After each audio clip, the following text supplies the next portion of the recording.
My name is Rose. I'm 67 years old, and the moment I opened that garage door, my world cracked open like a shell. For 20 years, my husband Robert poured his heart into a single thing. A 1967 Shelby Mustang GT 500. Not just a car, his dream. Every weekend, he'd be out there in his work boots, sleeves rolled up, humming to old rock songs while oil stained the concrete. He rebuilt that engine piece by piece, bolt by bolt. He used to say, "When we retire, Rosie, we're taking her down Route 66. Just you, me, and the open road." But that road never came. Robert died of a sudden heart attack 10 months ago. One moment he was laughing in the kitchen with a coffee mug in his hand, and the next, he was gone. Since then, that garage became my chapel. The last place in this world that still smelled like him: motor oil, warm steel, and his cologne faint in the air. His tools hung perfectly on the pegboard. His work journal was still open on the bench. I'd walk in every morning just to feel close to him. And then, I opened the door that day. The space where the Shelby had always sat, that perfect rectangle of oil-stained concrete, was empty. My brain couldn't even process it at first. I just stood there, staring at the absence. The shape of grief is strange. It doesn't scream. It just quietly pulls the floor out from under you. My hands started shaking. "No," I whispered. "No, no, no." I stepped inside, turning in circles like maybe the car would just appear from behind me. But it was gone. The cover folded carelessly on the side like a bandage ripped off a wound. I called my son Marcus, 35 years old, my only child. He pulled into the driveway 10 minutes later in his leased BMW. I'll never forget his face, not because it was guilty, but because it wasn't. He looked annoyed, like I was overreacting. "Where's the car, Marcus?" I asked. He didn't even look me in the eyes. "I sold it." The world tilted. "You what?" He shrugged. "Tiffany wanted Paris. It was just sitting there, Mom. You don't even drive." My heart stopped at that. Tiffany, his girlfriend of 8 months. 28, glossy hair, expensive nails, the kind of smile that doesn't quite reach the eyes. "You sold your father's car," I whispered. "It's just a car," he snapped. "Get over it." They left for Paris the next day, and I was left standing in that empty garage, feeling like I had lost Robert all over again. But then, the next morning at 6 a.m., the phone rang. A man's voice, low and shaking. "Ma'am, your husband left something inside that car. Something you need to see. You need to come now." Before we continue, please hit that like button, subscribe, and tell me in the comments where you're watching from, because this is where everything changed. Long before the Shelby became a headline in my life, it was a heartbeat in our marriage. Robert wasn't a rich man. He was a mechanic with calloused hands, kind eyes, and a laugh that filled a room. He loved 3 things deeply: me, that car, and the smell of engine grease. Most people thought it was just an old hunk of metal sitting in our garage. But to Robert, that Mustang was history, a story, a promise. We found it 30 years ago, rusting in a farmer's shed 2 towns over. The paint was peeling, the interior was ripped to shreds, and the engine hadn't roared in decades. But Robert saw something no one else did. I still remember the way his eyes lit up when he ran his fingers over the hood. "Rosie," he whispered, "she's going to live again." And so began the ritual. Every Saturday and Sunday, no matter the weather, no matter how tired he was, he'd be out there. A cup of black coffee balanced on the workbench, old music playing from the little radio with the antenna bent sideways. I'd watch him from the kitchen window sometimes, bent over the engine, humming along, hands black with oil, completely at peace. It wasn't just about the car. It was about time. When our marriage went through rough patches, we didn't scream, we fixed the Mustang together. When our son Marcus was little, Robert tried to get him to help, but Marcus always drifted away to video games and friends. "He'll come around one day," Robert used to say, tightening bolts with a smile. One day he'll see what this car means. When Robert retired, he spent entire afternoons in that garage. He rebuilt the transmission by hand, ordered rare parts from collectors, even found the original Shelby emblem through an auction. Every inch of that car held his fingerprints, and he had a dream. He used to talk about it late at night when we'd lie in bed with the fan spinning overhead. "Route 66, he'd say, grinning. "We'll start in Chicago, end in California. Just you, me, and the open road. No deadlines, no noise, just us." I teased him sometimes, said I'd pack a dozen sandwiches and a pillow for the ride. He'd laugh and promise to take me to every roadside diner along the way. I believed him. We both believed we had time. But time doesn't keep promises. The morning Robert died, he was supposed to pick up the last part for the Mustang, a rebuilt carburetor. He never made it. A heart attack on the front steps. Just like that, he was gone. The day after the funeral, I opened the garage and smelled him everywhere. His gloves were still on the workbench. His journal was still open. Scribbled notes about tightening the left manifold circled in red. I couldn't bring myself to change a thing. That garage became my way of keeping him close. I made coffee, sat on the stool, and watched the sunlight hit the hood of the car. I pretended he was just inside the house, about to come out and wipe his hands on that old rag he loved. And every time I looked at that Mustang, I didn't just see a car. I saw him, his devotion, his love, his promise. That's why when Marcus sold it, it didn't just feel like losing a car. It felt like losing Robert all over again. The thing about betrayal is, it doesn't always scream. Sometimes, it walks into your house wearing expensive sunglasses and a fake smile. The morning after I found the empty garage, Marcus pulled into the driveway like nothing had happened. I'd spent the night sitting on Robert's old stool, staring at the bare, oil-stained floor where the Shelby used to be. I didn't sleep. I couldn't. It was like someone had ripped out the last piece of Robert I had left.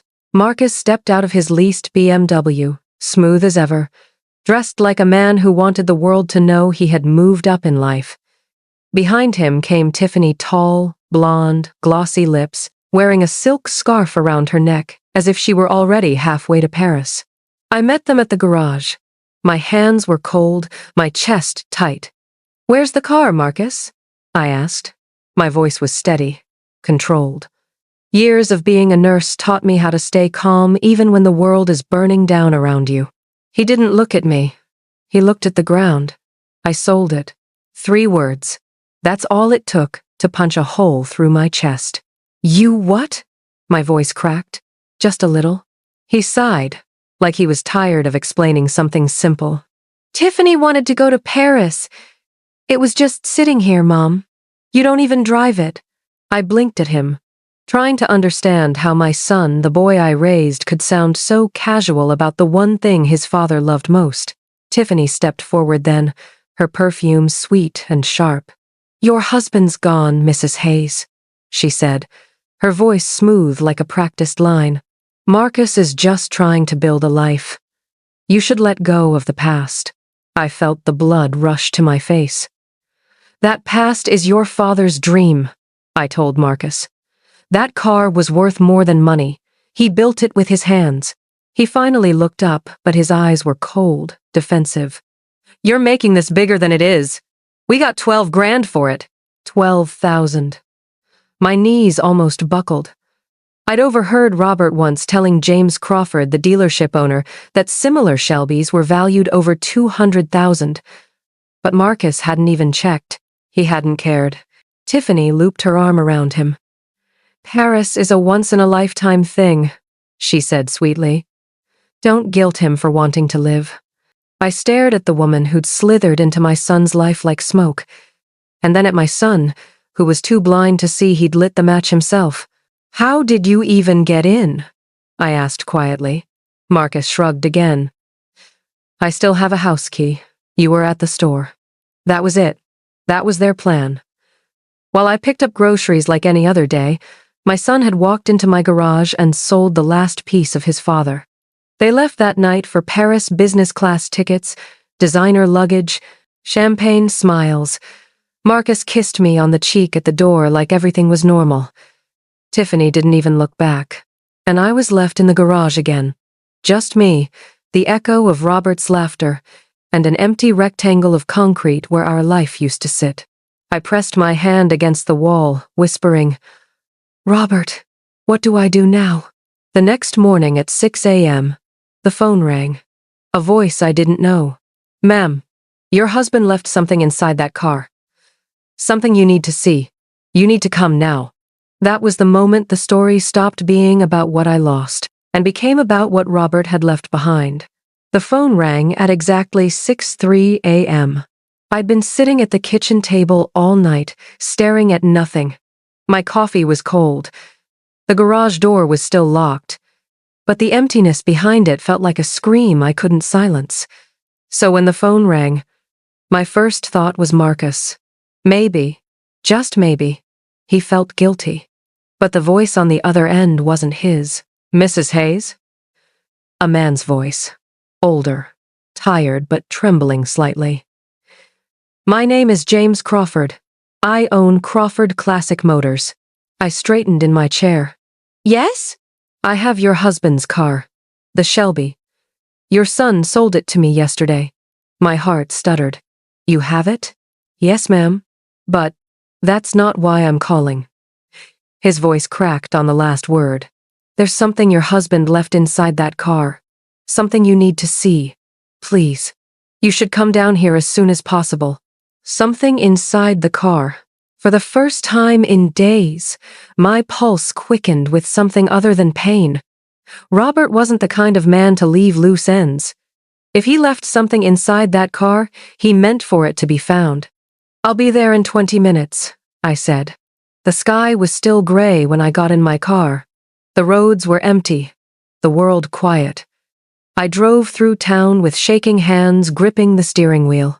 Every block I passed brought back pieces of my life with Robert, the diner where we met, the church where we married, the garage where we dreamed. Crawford Classic Motors sat at the edge of town. A modest brick building with an old neon sign that buzzed faintly in the dawn light. James Crawford was standing outside when I pulled in. A big man in his late 60s with silver hair, red-rimmed eyes, and a grease-stained shirt. He removed his cap when he saw me. "Mrs. Hayes," he said softly, voice full of something deeper than business. "I'm so sorry about your loss. Your husband, he was a good man." I frowned. "You knew Robert?" His eyes softened. 30 years ago, no bank would give me a loan. Robert co-signed it. "I built this whole place because he believed in me." His voice caught. "I owed him everything." For a moment, the weight in my chest shifted. Robert had always been that kind of man, quiet, generous, steady. He never bragged about the good he did. He just did it. James gestured for me to follow him inside. The Shelby sat in the center of the garage, covered with a tarp. I stopped in my tracks. Even under the cover, I could see the shape of her, the smooth curves, the familiar lines. It was like seeing a ghost. James walked over, grabbed the edge of the tarp, and pulled it back slowly. There she was. Burgundy paint, still flawless. Chrome shining under the fluorescent lights. The same car Robert had poured 2 decades of his soul into. My breath hitched. "Your son had no idea what he was selling," James said quietly. "But your husband, he left instructions with me, in case something ever happened." He led me to the driver's side, opened the door, and reached under the dash. With a small click, a hidden panel popped open. Inside was a small compartment, something I never even knew existed. Inside it, a thick manila envelope with my name on it, written in Robert's unmistakable handwriting. A small lockbox, a USB drive, and a folded letter sealed with tape. I pressed the envelope against my chest. My fingers shook. James stepped back. "He made me promise, Mrs. Hayes. If anything ever happened to him and that car left your garage, I'd call you. No matter what." For the first time since Marcus sold that car, my tears weren't just from loss. They were from knowing that even in death, Robert had been protecting me. James closed the garage door behind us, and the sound echoed like a heartbeat against the concrete. The morning sun had just started leaking through the side windows, striping the Shelby's burgundy paint with soft gold. I stood there with Robert's envelope in my hands, sealed. Heavy, warm against my chest as if it were alive. James nodded toward his small office in the corner. You might want to sit down to read that. My fingers hesitated on the flap. I'd opened hundreds of letters in my life, but never one from a man who was no longer here. It felt like unlocking a door I wasn't ready to walk through. Finally, I peeled it open. Robert's handwriting filled the page, neat and steady, exactly like he'd written the notes in his work journal. My Rosie, if you're reading this, it means the car has left the garage and I'm not there to stop it. I need you to know I've seen something coming for months now. This isn't just about the Shelby. It's about protecting you. Robert, asterisk. My breath caught. I kept reading. 14 months ago, I started noticing things about Tiffany. Little cracks, different names, a past that didn't add up. Marcus didn't want to hear it. He's in love, and she's good, too good. I confronted her once, and she smiled like she'd already won. The letter grew darker as it went on. Rosie, she's done this before. She targets men like Marcus. Men with aging parents who have assets. The house, the car, your savings. She'll convince him you're losing your memory. She'll push him to sell the house to protect you. I've gathered proof, but not enough to stop her yet. If anything happens to me, you'll find what you need inside this car. James knows what to do. I glanced up at James. He gave a small nod, urging me on. The key in the lockbox is for safe deposit box #523 at First National. Inside are the investment bonds I bought in 1995. They're worth more than you think. They're for you, so you'll never have to rely on anyone who doesn't have your best interests at heart.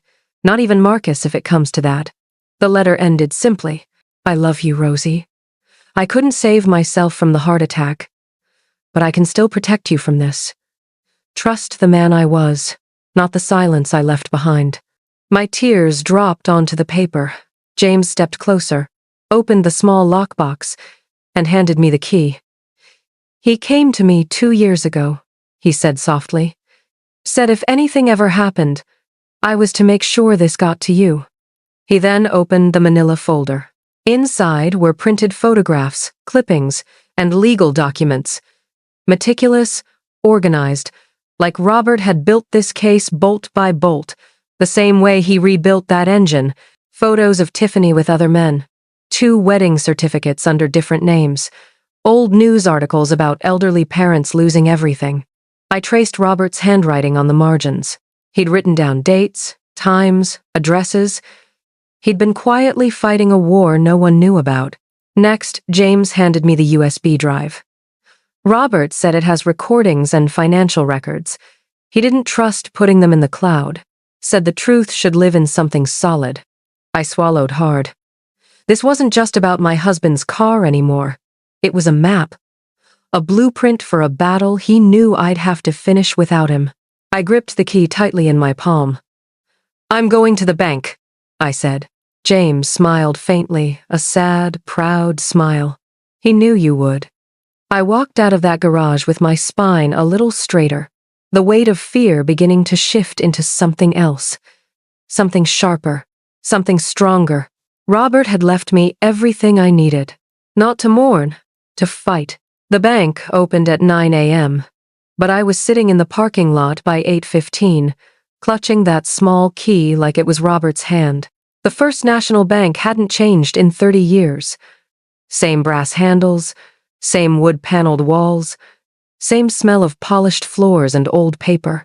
Robert and I had opened our very first savings account here the year Marcus was born. I never imagined one day I'd be walking in with a key to something my husband had hidden for my protection. The safe deposit box room was cold and quiet. A bank clerk guided me to a small booth. When the box slid out and she left me alone, I just stared at it for a long moment. Then I opened it. Inside was a stack of papers, a folded letter, and a thick bundle of investment bonds secured with a rubber band. My heart pounded in my ears. I recognized the company logo immediately. Robert had mentioned buying bonds in 1995 from a small automotive startup. That small company had gone public last year. I scanned the figures. The bonds were now worth more than $400,000. Robert had secured my future quietly, without ever bragging about it. Typical Robert. But the part that made my hands shake wasn't the money. It was the note on top of the stack. "Rosie, this is your shield. If Tiffany tries to bleed Marcus dry or push to sell the house, she won't get this. She won't get you. Robert." I sat there in that little booth, surrounded by silence and fluorescent light, letting the weight of what my husband had done sink in. He'd seen this coming. He hadn't trusted her, and now, neither could I. By noon, I was sitting in James Crawford's office again. He handed me a folded piece of paper with a phone number scribbled on it. "Paul Reeves," he said. "Private investigator, retired detective. Your husband trusted him. They went fishing together every spring. If Robert wanted someone watching over this mess, it's Paul." That afternoon, I met Paul at a small diner off Highway 17. He was in his late 60s, worn leather jacket, silver beard, eyes that didn't miss a thing. He slid into the booth across from me like we'd known each other for years. "I've been waiting for this call," he said simply. "You knew?" He nodded slowly. "Robert told me everything. He'd already started digging on Tiffany. Real name's Teresa Marsh. She's done this before more than once." He opened a file from his worn leather bag. Inside were copies of marriage records. Teresa Marsh married David Palmer in Seattle, 2020. And Kenneth Ross in Portland, 2022. Next to those were old newspaper clippings, elderly mother's savings stolen, widower defrauded in home sale scam. Paul flipped to the next page. David Palmer's mother lost her house. Tiffany convinced him she needed memory care. Sold the house. She vanished with the money. Kenneth Ross lost his entire flooring business. Same pattern. My throat tightened. "And Marcus?"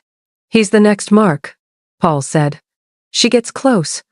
Builds a story about concern for aging parents. Pushes for memory care and house liquidation.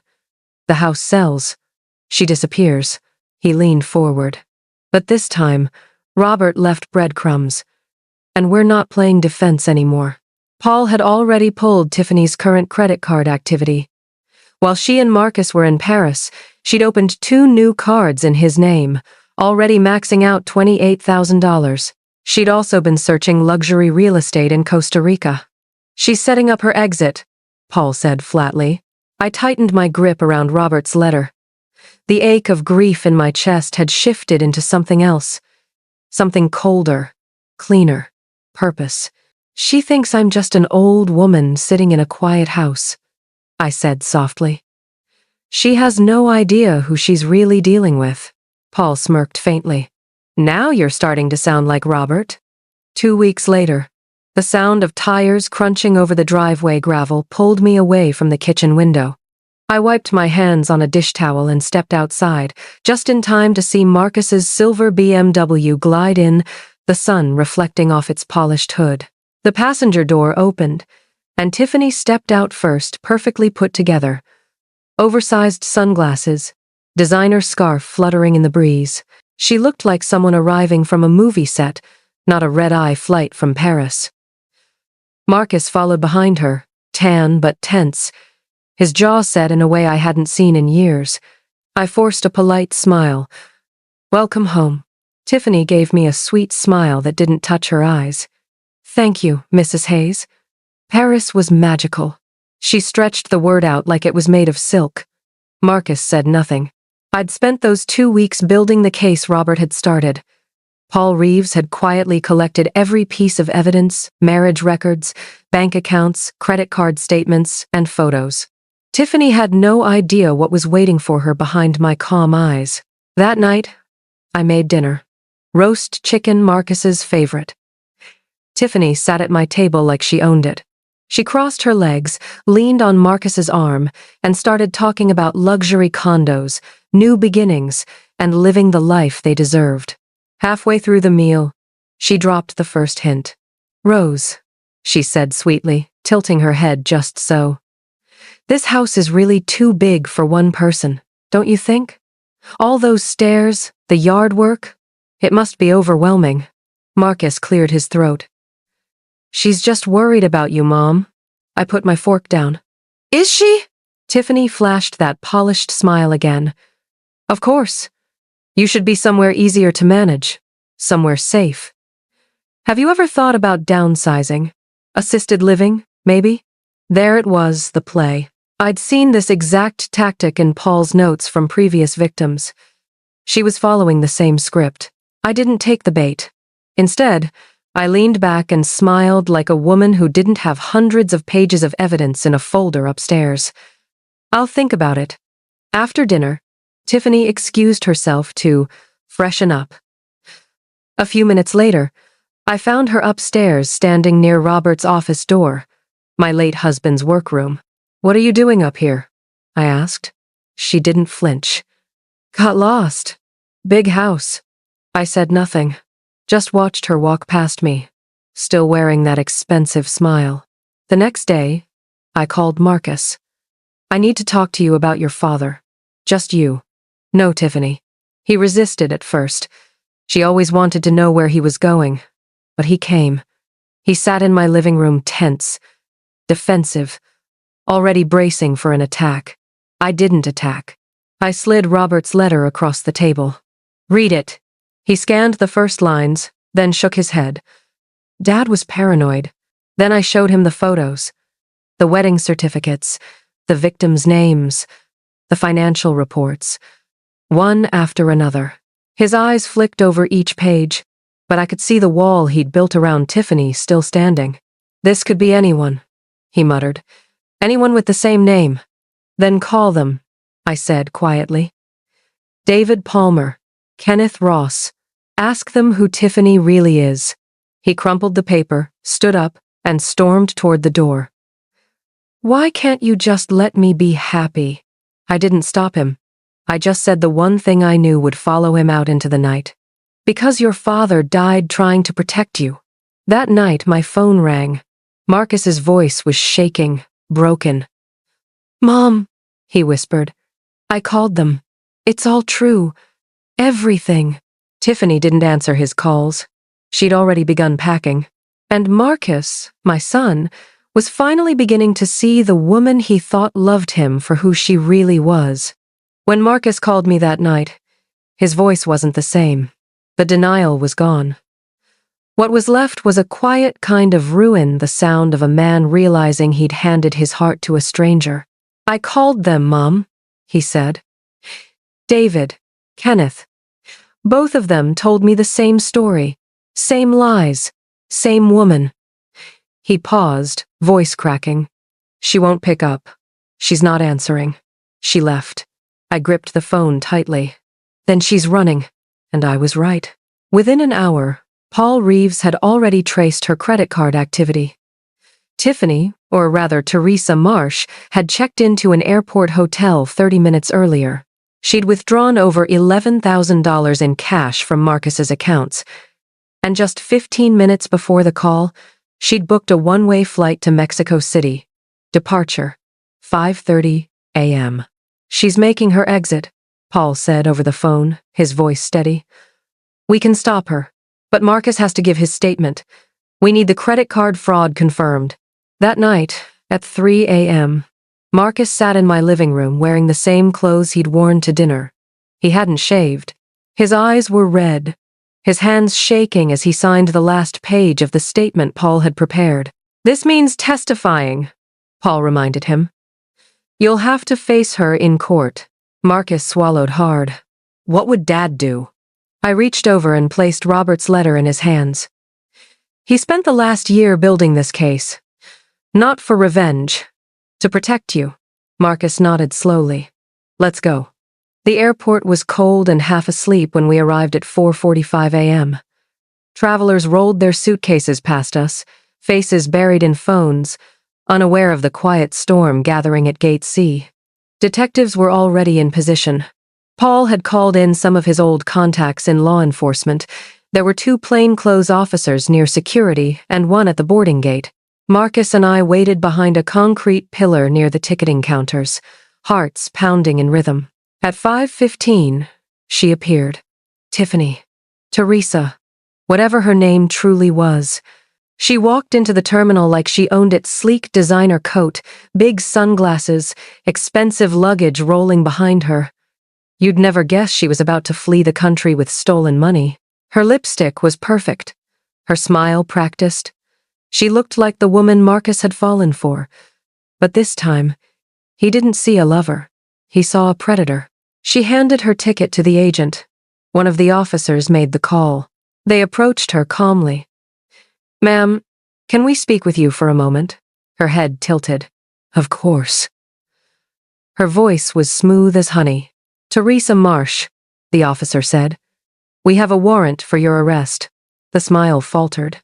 "Just for a second. I don't know who that is," she said lightly.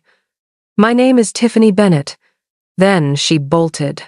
Her heels clacked across the polished floor as she ran, sunglasses flying off, hair coming loose. Airport security converged. It didn't take long. They tackled her beneath the glowing departure board as people gasped and pulled out their phones. She screamed, kicked, fought. "Get off me. I haven't done anything." The officers snapped the cuffs around her wrists. One opened her suitcase on the spot. Stacks of cash, a passport under another alias, forged documents, a hard drive, and a plane ticket with no return. When she looked up, she saw us standing about 40 feet away. Her expression changed. No more sweetness, no more act, just pure, venomous rage. "You!" she spat, lunging forward as the officers held her back. "You did this. You're pathetic, Marcus. Weak. Just like your father." Then her eyes locked on me. "And you!" she hissed. "Interfering old woman. This was mine. I spent 3 years on this. You should have just died quietly." The officers dragged her away, her screams echoing through the terminal. Dozens of phones recorded as the woman who thought she was untouchable was finally caught. Marcus lowered his head into his hands. And I, for the first time in months, felt something I hadn't felt since Robert died. Relief. 2 weeks after the arrest, the house finally grew quiet again. Not the kind of quiet that presses on your chest, the kind that lets you breathe. Marcus moved back home the day after Tiffany's arraignment. He showed up at the door with 2 suitcases, a duffel bag, and eyes that had aged 10 years. He didn't ask if he could stay. He just stood there, shoulders heavy, like a boy who'd finally come home after a long war. I opened the door wider. "Your room's the same," I said softly. He nodded, stepping inside without a word. It wasn't forgiveness. Not yet. But it was something close to mercy. Tiffany, or rather Teresa Marsh, was being held without bail. The detectives told us she had a long history of fraud across 3 states, leaving a trail of broken families behind her. David Palmer and Kenneth Ross were both preparing to testify. The woman who almost hollowed out my son's life was going to spend a very long time behind bars. But healing isn't loud. It doesn't happen in courtrooms or headlines. It happens quietly, over late-night dinners, in the silence of shared guilt, in the way a mother watches her son slowly stop blaming himself. Some nights Marcus didn't say a word. He just sat at the kitchen table, staring at his hands. Other nights he talked in fragments, about the money, about Paris, about how blind love can make someone. I never judged. I just listened. One night, I found him sitting in Robert's old workroom. He was on the same stool Robert used to sit on, holding the battered leatherwork journal that still smelled faintly of motor oil and time. His tears fell silently on the open pages. "Dad wrote about me in here," he said, voice raw. He wrote that teaching me to change the oil was his proudest day. I sat beside him, placing my hand on his shoulder. "Your father loved you, Marcus. He didn't see you as the man who sold the car. He saw the boy who turned wrenches with him. Marcus pressed his palms to his eyes.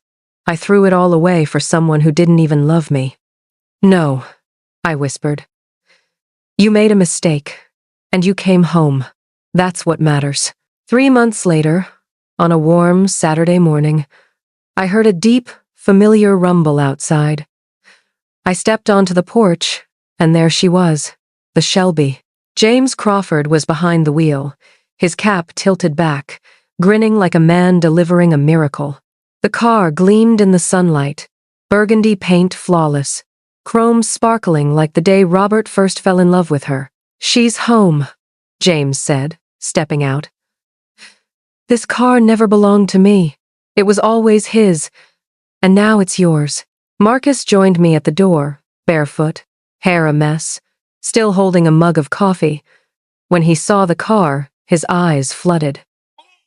I don't deserve this, he whispered. James shook his head. Your father never stopped believing in you, and neither should you. We pushed the Shelby gently back into the garage, the same spot it had always lived in. The oil stain still sat on the concrete like a signature Robert left behind. Marcus brushed his fingers along the hood. I'll take care of it, he said quietly. The way Dad would have. I smiled softly. We'll take care of it. For the first time since Robert's heart stopped beating, the garage didn't feel like a tomb. It felt alive, like him. That night, Marcus came to the kitchen after dinner and said, Mom, I want to learn everything Dad knew about that car. I nodded. Then we'll start where he did, with the oil. He laughed, a quiet, shaky laugh, but real. The wound was still there, but now, so was the healing. Spring had quietly settled in by the time the house started feeling like a home again. The tulips Robert planted years ago bloomed in clusters along the front walkway. Their petals opened wide to the morning sun, bright and stubborn just like him. It's strange how life goes on around you, even after everything falls apart. You wake up one day and realize the air isn't as heavy as it used to be. That morning, the garage door was open again, not because something had been stolen, but because something had returned. The Shelby sat right where she belonged, burgundy paint glistening under the light. The tools were lined up neatly on the pegboard, just the way Robert had left them. And this time, Marcus wasn't standing in the doorway looking lost. He was underneath the hood, sleeves rolled up, hands stained with grease exactly like his father used to be. I leaned against the doorframe, watching him work in silence. His movements weren't clumsy anymore. He was careful, methodical, familiar. He didn't need to say it, but I could see it in his eyes. This wasn't just a car anymore.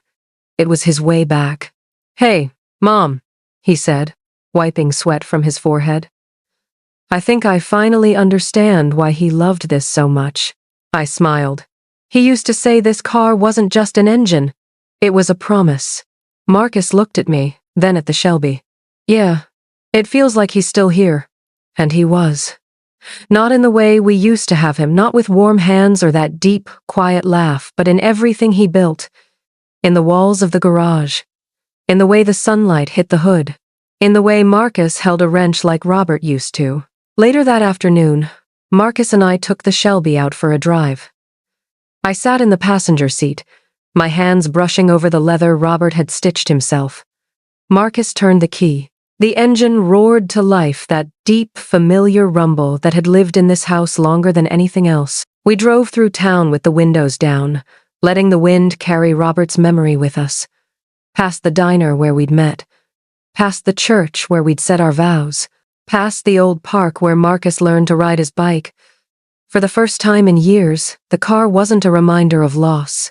It was proof of love that had outlived everything that tried to destroy it.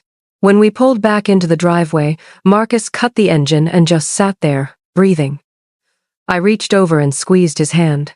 He protected us, I said softly. Marcus nodded. Yeah, he really did.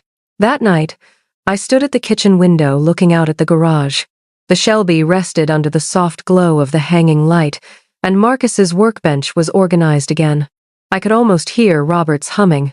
People say the dead can't protect the living, that once they're gone, All that's left are memories. But they're wrong. Robert protected us long after his last breath, through his planning, his quiet strength, his love carved into metal and steel. I placed my hand over my heart and whispered, "Thank you, Robert." Then I turned to the camera in my mind, to the people listening to my story. So that's how my husband, even in death, saved our family. How love can build something strong enough to outlast betrayal. Some people leave behind money, houses, or possessions. My Robert left me protection. A legacy. A heartbeat that lives in every mile of that Shelby. I took a breath. Would you have forgiven your child for something like this? Have you ever held on to something because it carried the love of someone you lost? Tell me your story in the comments. And if this story touched your heart, please subscribe and turn on notifications. Here, we share stories of resilience, second chances, and the kind of love that doesn't fade. The Shelby's engine was quiet now, but I could still hear it, steady, strong, like Robert's heart, still protecting us, always.